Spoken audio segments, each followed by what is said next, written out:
오늘 말씀의 제목은요, 참 증인의 삶이라는 제목으로 말씀을 전하려고 합니다. 여러분, 사도행전은요, 신약성경 27권 가운데 그 초대교회 역사를 다루는, 그러니까 역사를 복음서를 빼고 마태, 마가, 누가, 요한 이 네 권의 복음서를 빼고 이 역사를 다루는 책 중에 한 권이 바로 사도행전입니다. 초대교회사를 다뤄요. 특별히 사도행전 1장 8절 말씀을 우리 잘 알죠. 오직 성령이 너에게 임하시면 너희가 권능을 받고 예루살렘과 온 유대와 사마리아와 땅끝까지 이르러 내 복음의 증인이 되리라. 이 말씀이 이루어지는 사건을 사도행전 1장부터 28장까지 계속적으로 진행하는 모습을 봅니다. 여러분, 오순절날 성령이 강림하고 나서 첫 번째 생겨난 교회 이름이 뭐죠? 무슨 교회라고 불러요? 오순절 성령 강림 이후에 세워진 교회, 그 도시 이름을 따서 무슨 교회? 네자로. 모르겠어요? 예루살렘 교회. 예루살렘에서 세워졌다 그래서 예전에 우리나라도 그랬는데 교회 이름을 지을 때요, 교회 이름을 그 동네, 마을, 그 도시 이름을 따서 짓습니다. 예루살렘 교회라고. 예루살렘에 세워진 초대교회. 그 교회를 통해서 이제 온 세계로 복음이 흘러나가는 모습을 보게 되죠. 그래서 이 성령행전이라고 표현하는 이 사도행전은요, 복음의 확산을 다루고 있어요. 하나님의 교회가 성령 강림을 통해서 예루살렘에 세워지는데, 그 예루살렘에 세워진 그 교회만이 아니고 이제 점점점 퍼져나가서 온 세계에 교회가 퍼지기 시작하는 그 광경을 그대로 파노라마로 보여주는 그 성경이 사도행전이라는 거죠. 그래서 가장 많이 강조할 수 있는 것이 뭐냐면 복음의 능력이에요. 이전까지는 복음을 모르고 자신의 생각과 또 다른 종교와 그런 자신의 이데올로기 또는 주장을 갖고 살던 사람들이 예수 그리스도의 복음을 듣고 나니까 삶의 변화를 일으키기 시작하고, 그 변화된 곳에 교회가 세워지면서 주변에 많은 사람들이 교회로 들어오는 모습을 보게 되는 거죠. 그래서 이 복음의 확산을 우리가 눈여겨보면서 오늘도 여전히 여러분 이때처럼 기하학습으로 학적으로 늘어나지는 않다 할지라도 지금도 주님 오시는 날까지요, 복음은 지금도 계속 전파되고요, 지금도 여러분 알지 못하는 순간에도 지금 계속해서 복음을 통해서 예수 믿고 돌아오는 사람들이 지금도 있습니다. 지금도. 그리고 심지어는 이 복음 때문에 자신의 생명을 걸어서 결국 순교라 그러죠. 죽음을 맞이하면서까지 복음을 지켜내는 사람들이 지금도 지구상에 너무 많습니다. 오늘 어떻게 보면 우리가 이 자리에 앉아서 함께 예배할 수 있는 거죠. 피 뿌린 사람들의 그 순교의 그 각오와 결단, 그 때문에 우리가 여기 있을 수 있는 거죠. 복음을 지켜내신 우리 초대교회, 이 대한민국의 한국교회사의 초대교회의 많은 믿음의 선진들, 순교하면서까지 복음을 끝까지 붙들었던, 일제치하에서도 공산치하에서도 여전히 변함없이 붙들고 있었던 그들 때문에 오늘 우리가 이 자리에 앉아 있을 수 있었다는 겁니다. 그래서 이 사도행전은 지금도 계속 되어진다라고 표현해요. 지금도 여전히 주님을 찾고 찾으시는 사람들이 있기 때문에 그렇습니다. 그리고 그들이 돌아올 때는 유일하게 길이 하나 있는데 그게 뭐냐면 복음이에요. 복음 외에는 하나님께로 돌아올 수 있는 길이 없습니다. 제가 지금도 퍼뜩 떠오르는 게 초등학교 다닐 때인데요, 1학년 때인가 우리 동네에 그때 당시에 저는 잘 몰랐어요. 근데 한 허름한 상가 하나가 이렇게 나는데 거기에 애들이 막 모이기 시작하는 거예요.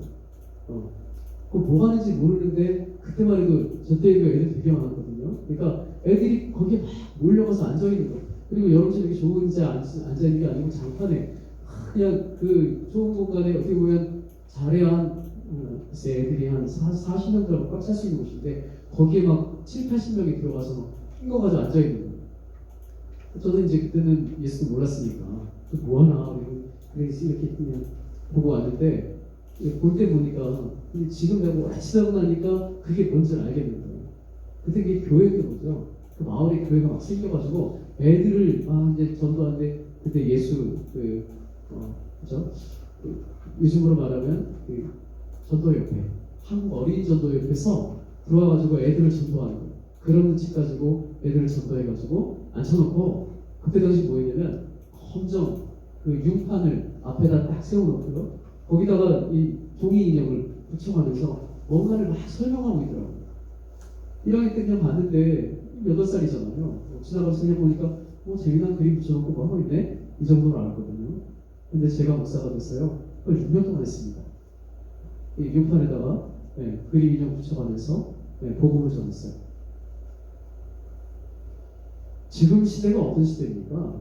지금 뭐 PPT도 재미없잖아요. 요즘 더한 것들 나오잖아요. 팍 엎히는 소리도 달라지고 막 엄청 사람들에게 이목을 집중시킬 수 있는 것들이 많음에도 불구하고 지금도 한국 어린이집에 여전히 융판에다가 그림 붙여가지고 설명하고 있거든요. 너무 구태의연하지 않나? 제가 8살이었으면 지금 몇 년 전이에요.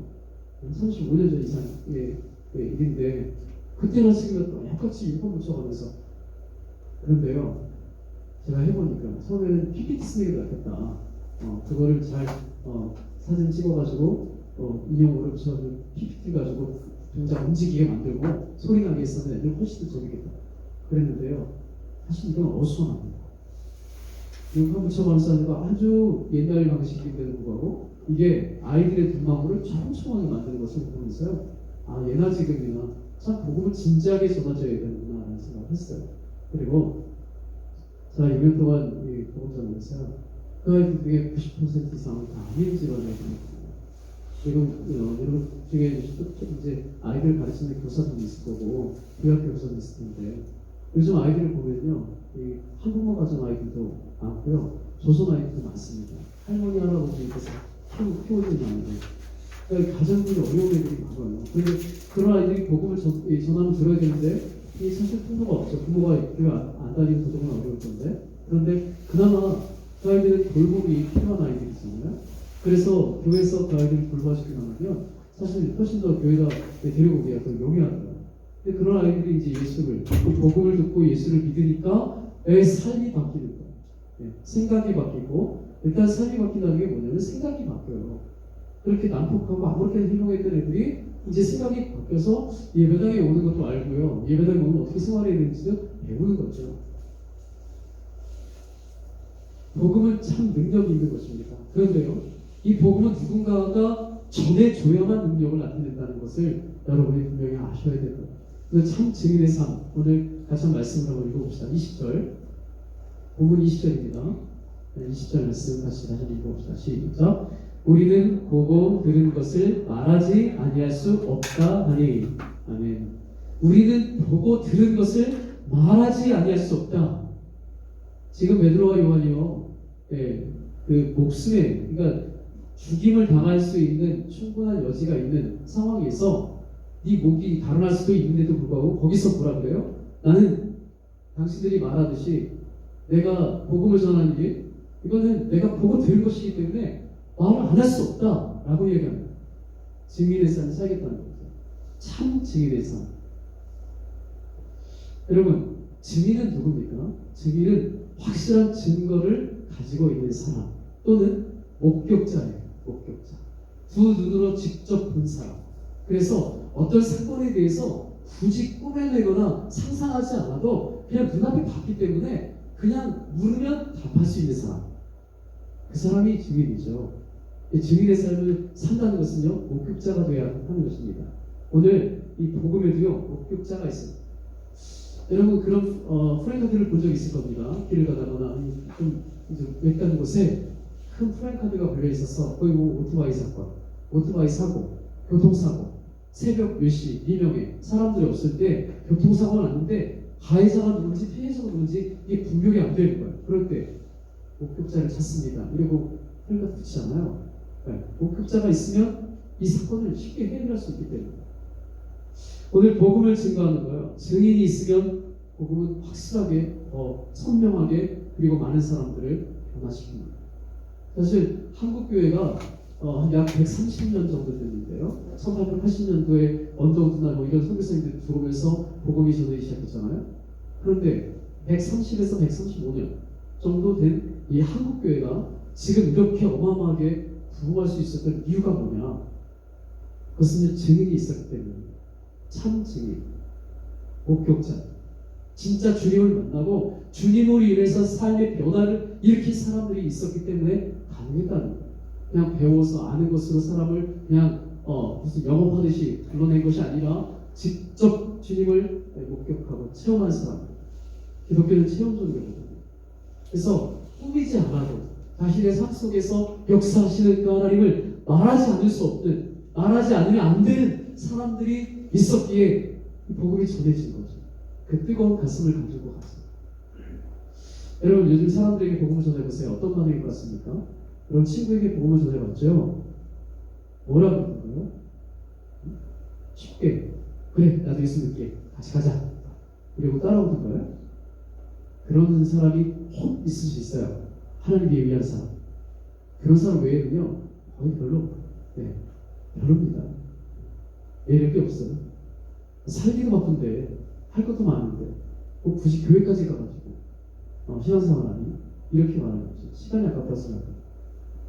그런데 그런 사람들을 변화시키는 능력이 뭐냐? 복음이라고. 참 이 복음은 진실합니다.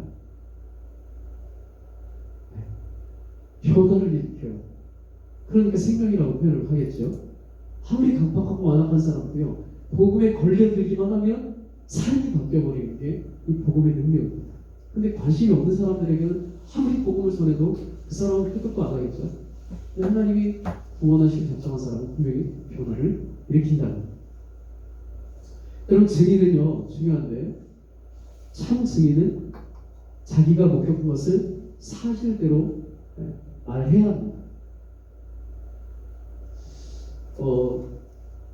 증거도 없고 목격도 안 했는데 자신이 증인이라고 나와서 위증하고 거짓말을 말하는 사람도 나쁜 사람이지만 반대로 목격했음에도 불구하고 그것을 바르게 진술해주지 않는 사람도 잘못된 사람입니다. 목격했다는 것은 반드시 말하라는 거예요. 그렇죠? 해야 된다는 당위성을 가지고 있는 거죠. 오늘 우리가 예수 그리스도를 구주로 믿고 믿음으로 살면 증인의 삶을 살아야 되는데 교회 성경은요 구약성경 때부터 구약 때부터 증인이 얼마나 중요한지를 말하고 있어요. 모세율법에 신명기 19장 15절에 이렇게 말씀합니다.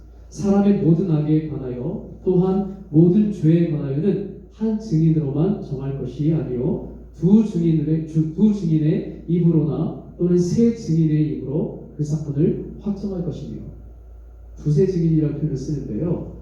한 사람의 증거만 가지고는 안 된다는 이유를 왜 그러냐면요. 한 사람이 증거를 했는데 가짜일 수 있잖아요.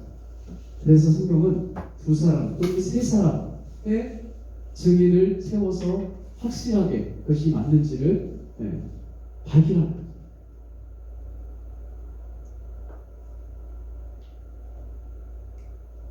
오늘 베드로와 요한은요 참된 증인이었습니다. 그들은 사도행전 1장 4절에서 주님이 승천하시기 전에 말씀하셨죠. 예루살렘 떠나지 말고 내게서 들은 바 아버지께서 약속하신 것을 기다려라. 이 음성을 들었어요. 그리고 그들이 열흘이 못 되어서 오순절 성령 강림을 통해서요 어떻게 바뀌었나? 1장 8절에 보니까 오직 성령이 너에게 임하시면 너희가 권능을 받고 예루살렘과 온 유대와 사마리아와 땅끝까지 이르러 내 증인이 되리라. 이렇게 말씀하셨는데 사도행전 2장에서 우리가 봤습니다. 2장 1절부터 4절까지의 오순절날 실제로 성령이 강림했어요. 약 120명 정도. 우리 지금 본당만큼 사이즈가 될 것 같아요. 마가다락 가보니까 이 정도 사이즈인데 120명이 의자가 아니겠죠. 바닥에 앉았겠죠. 앉아서 저녁 기도하기 힘쓰는데 성령이 임하셨어요. 아직 그들은 한 번도 보지 못한 광경입니다. 경험하지 않았던 일이에요. 그러나 약속을 붙잡고 기도하니까 성령이 임하셨는데 하나님의 영이 각 사람에게 임하시니까 진짜 하나님이 그들에게 권능을 주시고 능력을 주셨다. 그것을 경험하고 나서 이 사람들의 삶이 180도 바뀌기 시작한 거죠. 여러분 성령으로 거듭난 사람은 확실합니다. 이것도 저것도 아니고 적당히 가지 않습니다. 기울기고 아니면 아닌 것이죠. 여러분은 하나님이 나의 아버지 되심과 예수 그리스도가 나의 죄를 위해서 십자가에서 죽으시고 3일 만에 부활하시고 나의 구주가 되셨음을 정말로 믿습니까? 네, 안 믿어야죠. 이게 복음의 핵심이거든요. 이 사실을 믿는다면요, 그럼 여러분은 그때부터 증인의 삶을 살아야 하는 것입니다. 내가 구원의 은혜를 받은 것은요, 단순히 내가 천국 가는 것 하나만 가지고 만족한 게 아니라 남은 생에는 그 천국과 상관없는 사람들에게 천국에 대해서 말하라는 이 증인의 사명이 주어진 거예요. 그래서 교회가 하는 아주 거대한 사역 중에 두 가지가 있는데, 하나는 뭐냐면 예배드리는 거. 모여서 함께 하나님을 경배하고 하나님을 높이는 일을 교회가 합니다. 그리고 또 하나는 뭐냐면 세상을 향해서 나가서 그리스도의 복음을 전하는 일을 한다는 거예요.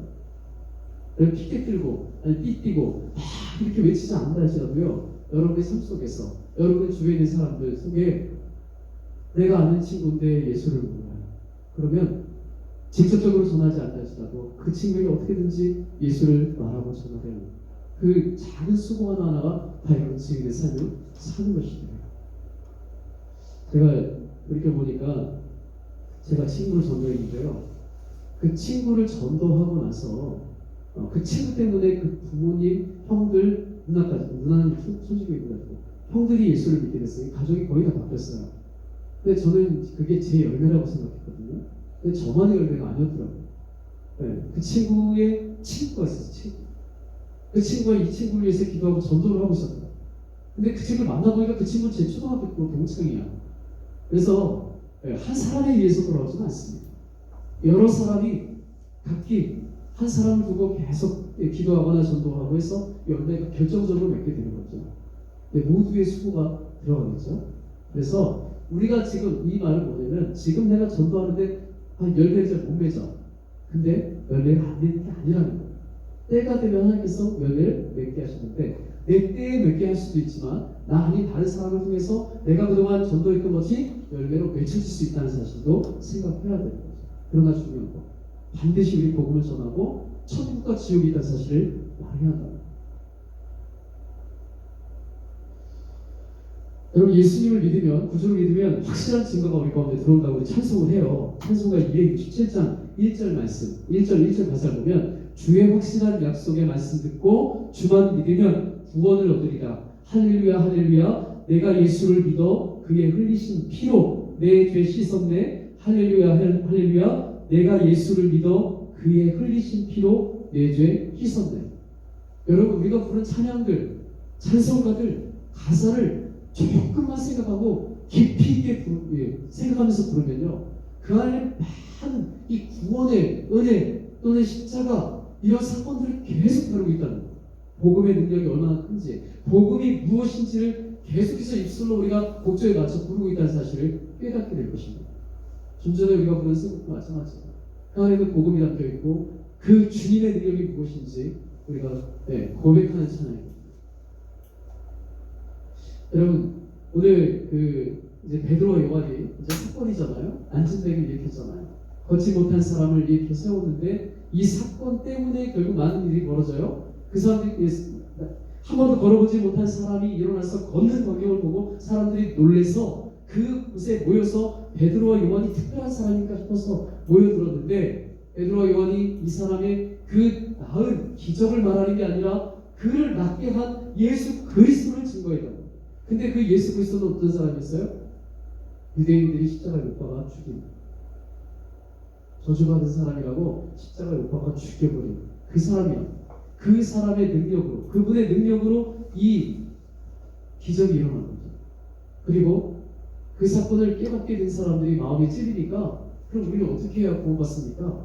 라고 물었을 때, 너희가 회개하고 복음을 받아들이고 예수의 이름으로 세례를 받아라. 그리고 너희가 구원받되 죄사함 받고 성령의 선물을 받게 될 거야. 복음을 들었죠.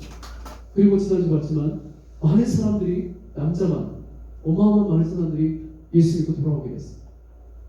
이 일이 벌어지니까 예루살렘 교회 성전 안에서 그러니까 여기 교회와 다릅니다. 교회가 아니었고 예루살렘 성전, 유대인들이 모이는 성전인데 그 성전에서 그 사건이 일어나니까 성전을 관리하는 대제사장들과 장로들이 베드로 요한을 잡아서 옥에 가두고 이게 자기들이 지금까지 가르치는 진리하고는 상관도 있고 더더구나 예수님 십자가 못 박으라고 계실 때 그 주동자가 누구예요? 대제사장들과 서기관들, 율법사들 그리고 거기에 지도자들. 그러니까 이 이름으로 제사장 복음을 말하지 마라. 오늘 그 얘기를 하는 거예요. 죽일 수 없고. 그래서 엄포를 놓고 경고하고 그래서 놓아주겠다는 거죠. 그런데 그 자리에 있어. 사실 인간적으로 본다면 그 자리에서 풀려나는 게 먼저니까 말을 안 할 수도 있잖아요. 네 알겠습니다. 나올 수도 있잖아요. 그리고 또 하면 돼. 근데 베드로 요한은 그럴 수 없다는 거예요. 오늘 우리가 봤지만 우리는 보고 들은 말을 절대로 말하지 않을 수 없다. 왜? 목격자니까. 증인이니까. 예수의 이름의 권세 때문에 이런 기적들이 일어나고 이 기적만이 아니라 복음의 능력 때문에 교회가 세워지고 세상이 복음으로 변화될 것을 알기 때문에 반드시 말해야겠다는 거죠. 증인에게는요, 참된 증인에게는 네 가지 특징이 있습니다. 이제 이것만 살펴보고 마무리하는데요. 봅시다. 13절, 14절 한번 읽어보세요. 13절, 14절 여러분 그들이 시작. 그들이 베드로와 요한이 담대하게 말함을 보고 그들을 본래 학문 없는 범인으로 알았다가 이상히 여기며 또 전에 예수와 함께 있던 줄도 알고 또 병 나은 사람이 그들과 함께 서 있는 것을 보고 비난할 말이 없는지라. 아멘.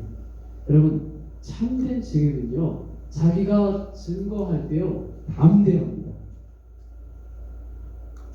어떤 위협이 와도 어떤 공갈 협박이 와도요 내가 본 것이 분명하기 때문에 담대하게 말할 수 있습니다. 꾸미는 게 아니니까. 자기가 정말 증인의 삶을 살고자 한다면 나는 꾸며내는 것이 아니기 때문에 진실을 말하기 때문에 담대할 수 있다는 것.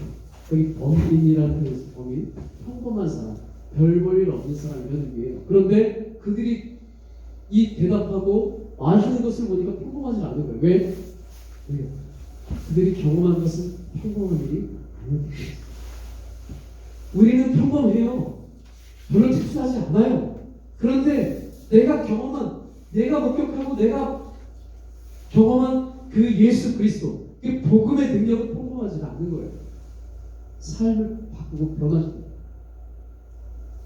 그래서 담대해지는 대부분의 예수님의 제자들은요 하던 일이 있어요. 뭐였어요? 어부였습니다. 어부. 물고기 잡는 사람. 특징으로 이 배에서 일하는 사람들을 깔보면서 하는 말이 있어요. 두 자로. 뭐라 그러죠? 뱃놈이래요. 뱃놈. 거기서 그거밖에 모르는 거예요. 그러니까 한문을 모르는 거죠. 그런데 그런 사람들에게 성령이 임하시니까 너무나 다른 사람이 돼요. 이러한 일들은 오늘 우리에게도 똑같습니다. 우리가 평범하지만 평범하지 않은 그리스도가 우리 안에 임하시고 성령이 임하시면요 우리의 삶이 바뀌면서 달라지고 사람들이 우리를 새롭게 보게 돼요. 전과 후가 분명히 달라집니다. 이게 복음의 능력이에요. 두 번째요 15절 16절입니다.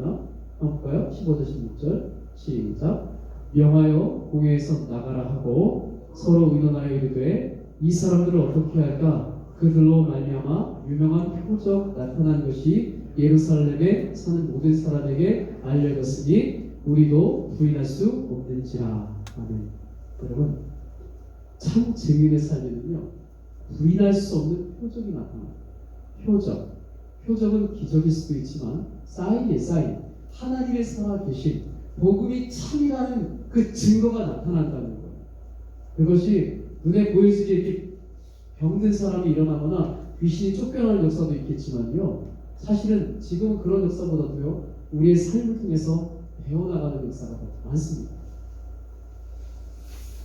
어제까지 내가 이런 애가 아니었는데 성령 받고 나니까 달라진 거예요.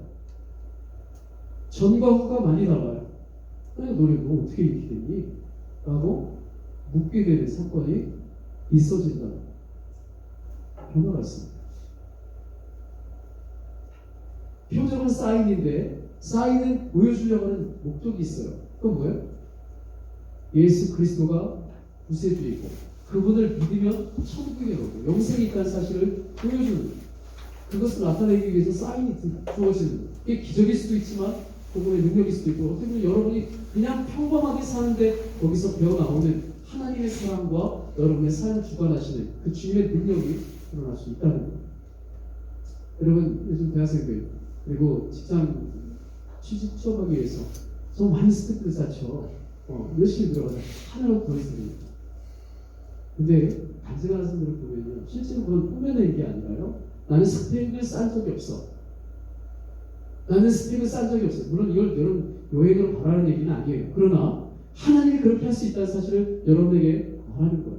나는 스펙을 쌓지 않았지만 스펙을 쌓은 그 아이들보다도 그들이 원하는 그 자리에 나를 갖다 딱 세워주는 게 하나님의 능력이라는 거예요. 왜? 내가 그 하나님 신뢰하고 사니까. 남들은 꾸며내서 말하고 싶은데 나는 진실한 걸 말하는 거예요. 여러분 요즘 그 대학도 그렇지만 여러분 그 취업할 때 면접이 굉장히 중요하죠. 면접관의 질문에 있어 내가 어떻게 답하느냐에 따라서 많은 것이 달라지잖아요. 근데요, 진짜 이 짧은 순간에도 하나님이 역사하시면 내 입에서 내가 깜짝 놀랄 만한 대답이 튀어나온 거예요. 하나님의 여기 우리 안에 계시니까 내가 말할 수 없었던 것이 툭 터져 나오는 경우가 있다는 거예요. 실제로. 그리고 저는 요행을 바라는 사람은 아닌데 하나님이 그렇게 하실 수 있다는 사건을 얼마든지 찾을 수 있다는 거예요. 우리는 우리가 계산해서 내가 뭔가 열심히 해서 이걸 얻었으니까 이게 내 거야 라고 말하고 싶은데 하나님은요 우리 인생 전반을 다 주관하세요. 때로는 실패를 선하게 쓸 수도 있어요. 좌절한 것 또는 때로는 내가 너무 힘들고 어려웠던 것들도 하나님 바꾸시면 그것이 많은 사람들 앞에서 강력한 힘이 되고 능력이 되는 것이 이 전화위복의 역사가 있단 말이에요. 그러니까 세상이나 세상의 논리, 어떤 흐름 그것만을 쫓아가는 게 그리스도인이 아니고 오늘 내 삶 속에서 일하신 하나님을 기대하면서 믿음으로 살아낼 때 그 삶을 보면서 사람들이 뭘 아느냐? 쟤는 왜 다르지? 쟤는 왜 저렇게 행동할까? 믿는 구석이 있는 거 아니야? 이렇게 보게 됩니다. 이게 표적이 아닌 거예요. 남들 다 흔들리는데 그 안에 흔들리진 않아. 왜? 볼 게 없는데도 불구하고. 왜? 믿는 구석이 있는 거죠. 하나님은. 그러니까 안 흔들리는 거죠. 떨어지거나 붙는 거 다 하나님의 주권 가운데 있다는 사실을 믿는 거예요. 떨어진 대로, 붙은 대로 하나님께서 일하실 것을 기대하고 믿음이 있으면 흔들리지 않겠죠. 그리고 연정할 때 담대하겠죠. 뭐가 두렵겠어요? 있는 말을 지혜롭게 말하면 되죠. 그리고 하는 거죠. 담대할 수 있습니다. 표적이 있다는 거죠. 그리고 세 번째로 17절 20절 봅시다. 17절부터 20절까지 말씀 읽어보죠. 이것이십니까? 민간에 더 퍼지지 못하게 그들을 위협하여 이후에는 이 이름으로 아무에게도 말하지 말게 하자 하고 그들을 불러 경고하여 도무지 예수의 이름으로 말하지도 말고 가르치지도 말라 하니 베드로와 요한이 대답하여 이르되 하나님 앞에서 너희의 말을 듣는 것이 하나님의 말씀을 듣는 것보다 옳은가 판단하라. 우리는 보고 들은 것을 말하지 아니할 수 없다 하니 참된 지혜는요 위험에도 굽히지 않습니다. 쫄지 않아요. 정직한 것은 용기를 드러낼 수 있다. 정직한 자는 용기를 드러낼 수 있다. 이런 말이 있어요. 용감해진다. 참된 증인. 내가 분명히 아는 것이고 목격한 것이니까 위협이 와도 명확하게 말하는 거죠. 정확하게. 굴복하지 않습니다.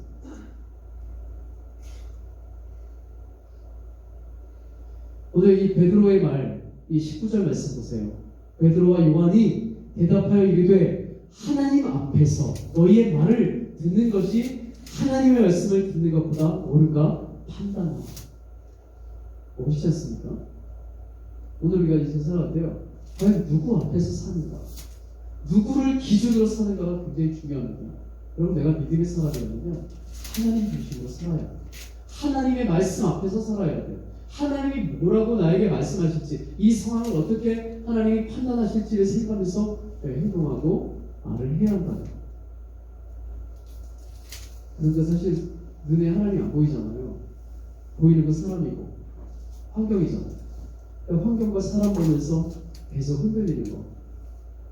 우리 연약함이 있기도 한데요. 그러나 여러분, 우리는 이미 하나님의 능력이 와 있어요. 여러분이 예수 그리스도를 영접하고 구원받은 순간 하나님의 영이, 성령이 여러분 안에 임하셨어요. 중요한 거는요, 성령이 충만해서 성령이 나를 사로잡고 이끌어가느냐, 아니면 여전히 내가 성령은 계신데 내 연약한 모습만 가지고서 삶을 사느냐, 그 차이겠죠. 거듭난 사람이 아닙니다. 맡겨야 합니다. 성령께 우리의 삶을 맡겨야 되는 거죠. 그분을 신뢰해야 돼요. 그래야 변화가 일어나죠. 여러분, 우리나라는 참 순교의 피를 많이 흘린 나라이죠. 여러분 아시는 순교자들 많이 있죠. 목사님 가운데도 주기철 목사님은 대표적인 분이죠. 주기철 목사님이 마지막에 이제 투옥돼서 순교 당하기 직전 주일날 설교를 하셨는데요. 설교 제목이 일사각오였어요. 일사각오. 한 번 죽으면 각오한다는 거죠. 한 번 죽지 두 번 죽고. 복음 전하지 말아라. 걔는 계속 강조해. 동방에 자기는 일본 천황에게 절하라는 거잖아요. 근데 그걸 받아들이지 않아요. 우리는 유일신 하나님만 섬깁니다. 그 일사각오의 내용 중에 이런 내용이 들어보세요. 주님을 위하여 오는 고난을 피하였다가 이 다음 내 무슨 낯으로 주님을 대하오리까. 주님을 위하여 이제 당하는 수욕을 내가 피하였다가 이 다음 주님이 너는 내 이름과 평안과 즐거움을 다 받아 누리고 고난의 자는 어찌하고 왔느냐 물으시면 나는 무슨 말로 대답하랴. 주님을 위하여 오는 십자가를 내가 이제 피하였다가 이 다음 주님이 너는 내가 준 유일한 유산인 고난의 십자가를 어찌하고 왔느냐고 물으시면 나는 무슨 말로 대답하랴.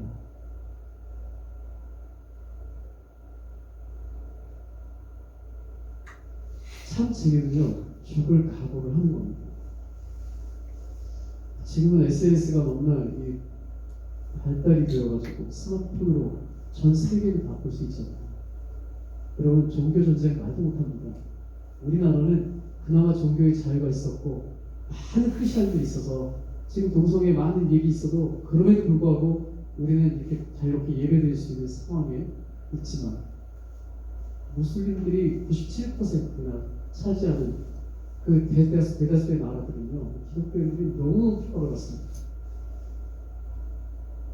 여러분들 보셨을 수도 있는 건데요, 페이스북에 올라오죠. 페이스북에 유튜브 보면 페이스북에 올라오는데 뭐가 올라오냐면 기독교인들을 사살하는 장면이 그냥 현장으로 찍어서, 이 요즘 스마트폰이 좋은 점도 있지만 안 좋은 점도 얼마나 많아요. 그냥 자기들이 그 만행을 지르는 것보다 저지르는 것을 그냥 여과 없이 받아가지고 거기서 받아가지고 그냥 유포해버립니다.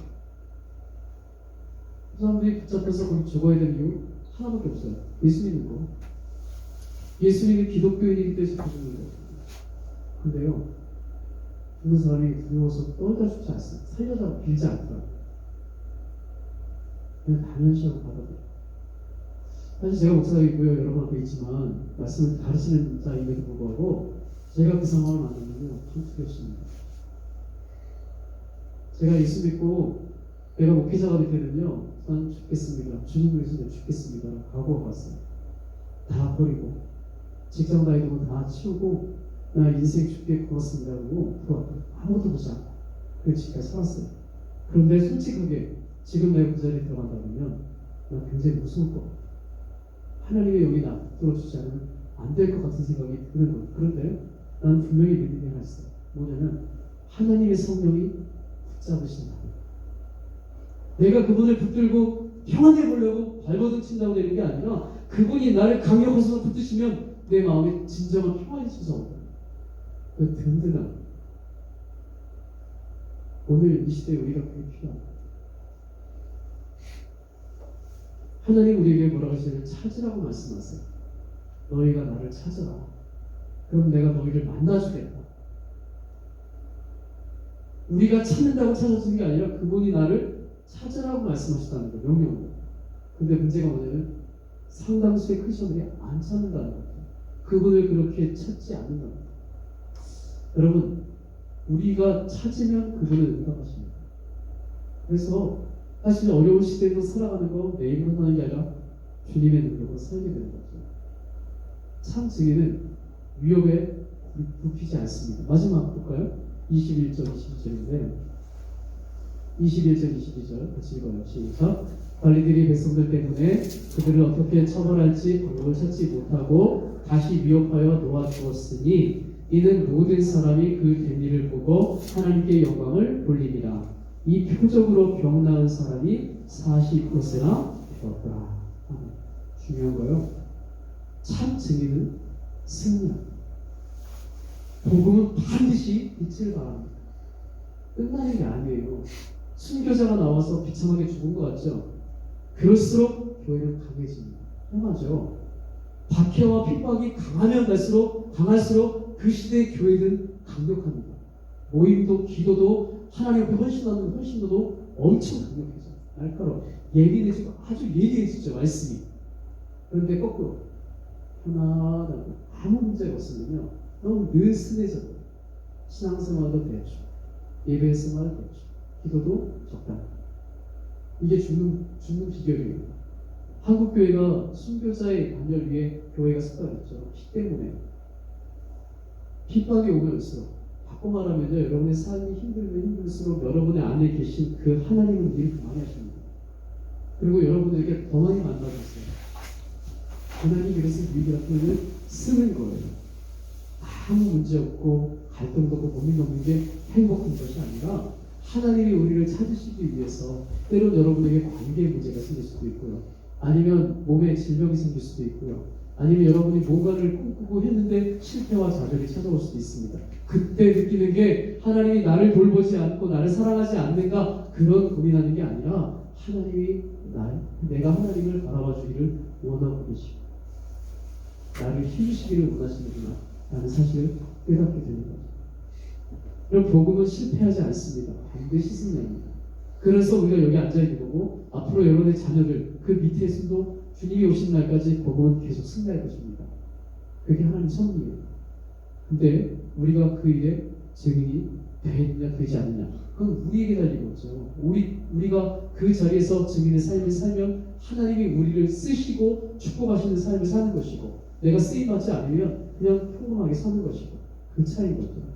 그러나 하나님은 내가 아니라도 다른 사람을 그 자리에 세우신다는 거예요. 그래서 우리 누구도요 착각하면 안 돼요. 내가 여기 있으니까 나를 쓰는 거지 없어서 나 아니면 안 된다? 그렇지 않습니다. 누구라도 하나님이 쓰셔요. 그런데 내가 거기 쓰임 받는 거를 우리가 사모하는 거. 내가 쓰임 받는 거. 그런 의미에서 베드로와 요한은요 진짜 주님의 증인의 삶을 살았습니다. 오늘도 주님은요 마가복음 16장 15절 말씀이 이렇게 되어 있어요. 너희는 온 천하에 다니며 만민에게 복음을 전파하라. 진짜 복음 아니고서 소망이 없다는 사실을 사람들이 알아야 돼요. 우리 너무 바쁘게 살죠. 직장생활하랴 아니면 취업을 위해서 또는 결혼을 위해서 또는 여러 가지 사람들에게는 고충거리가 있습니다. 그거 해결되면 행복할 것 같은데 그렇지 않더라는 거예요. 삶과 죽음의 문제가 반드시 찾아오고 그 안에 죄에 대한 문제가 해결이 안 되면 천국과 지옥으로 나뉜다는 거예요. 이것이 정말 중요한 문제이기 때문에 이 사도행전은 계속 다루고 있다는 거죠. 오늘도 계속적으로 교회는 복음을 전하게 되는 거죠. 사랑하는 여러분, 오늘 이 시간 우리가 들었다면 우리에게는 책임이 있습니다. 여러분 와야 돼요. 증인의 삶을 살아야 합니다. 하루 24시간 하나님이 허락하셨어요. 여러분 만나지는 사람들 주변에 있을 겁니다. 조지 뮬러나 아니면 누구처럼 많은 사람들을 돌아오게 할 수도 있지만 그렇지 않습니다. 내 평생에 한 사람 나 때문에 예수 그리스도를 믿고 구원받은 사람이 생긴다면 우리는 인생을 바르게 산 것입니다. 그리고 여러분 흔들리지 마세요. 여러분 하나님이 너무너무 사랑하십니다. 70억 인구 가운데서 여러분의 이름을 딱 지명해서 불러주셨어요. 그리고 여기 앉으셨고 여러분이 하나님을 아는 존재를 만드셨어요. 그리고 그분이 매일 매순간 초마다 분초마다 여러분을 살피고 계세요. 지켜주시고 보호하세요. 그래서 어떤 어려움이 와도 우리는 그분의 손에서 떨어져 나가지 않습니다. 그 사실을 믿는다면 그분을 신뢰하고 믿음으로 승리하면서 그분을 자랑하고 그분을 전하는 삶을 살 때 그것이 가장 행복한 삶이라는 사실을 놓치지 않으면 좋겠습니다.